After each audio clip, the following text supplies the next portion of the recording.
ఆయన ఒక ముఖ్యమంత్రి కుమారుడు. సాక్షాత్ ఆయనే ఒక మాజీ ముఖ్యమంత్రి, ఒక పార్టీకి అధినాయకుడు. ఇన్ని రకాలైనట్టు ఉన్నాయి. ఆయనకి విపరీతమైన ప్రత్యర్థులు ఉన్నారు. తర్వాత ఏంటి, భద్రత కల్పించేటప్పుడు చంద్రబాబు నాయుడు గారికి మరి ఎస్జీపీ భద్రత ఎప్పటి నుంచో ఉంది కదా. ఉన్నప్పుడు దాన్ని గౌరవించాలిగా.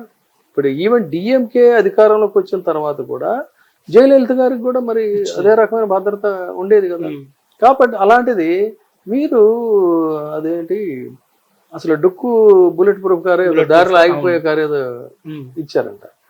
అది రాజకీయం అనిపించుకోరు. మీరు ఓడించాలి అని అంటే మీ మంచితనంతో మీరు ఓడించాలి, మీ ప్రజా మద్దతుతో మీరు ఓడించాలి, అంతే తప్ప లేకపోతే ఇలాంటివన్నీ ఏమవుతాయండి.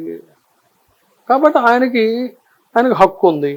చంద్రబాబు నాయుడు గారు కూడా వెళ్ళి భద్రత పెంచుకున్నారు, కోర్టుకు వెళ్ళారు. ఆయన కూడా వెళ్ళలేదా?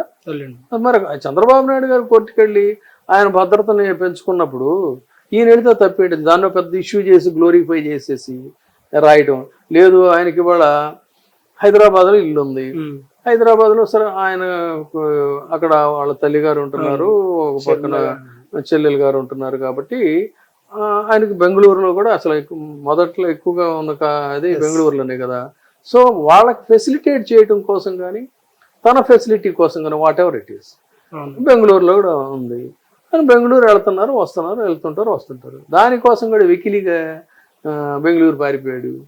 పెద్ద పత్రికలు అని చెప్పుకునే సీనియర్ సంపాదకులు అని చెప్పుకునేటువంటి వాళ్ళే ఈ వెకిలి వార్తలు, వెకిలి ఇవి వెకిలితనం దేనికి? ఇది దేనికి చెప్పండి? ఈ వెకిలితనం పాస్పోర్ట్ రెన్యువల్ చేసుకున్నా కూడా లండన్ వెళ్తారు, పారిపోతాడు ఏదో.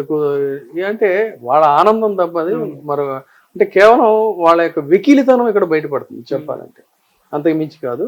కోర్టుకు వెళ్తారంటే వెళ్తారు, తెచ్చుకుంటారు. Court as it is a fit case, it is a genuine case అనుకుంటే ఆయనకి పర్మిషన్ వస్తుంది.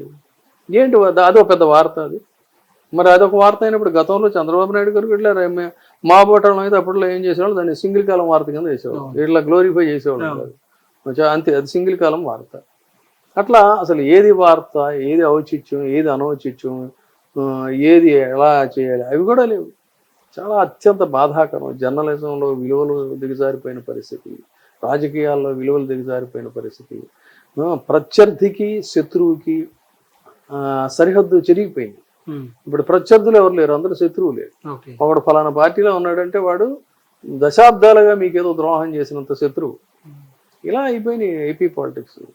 Very sad.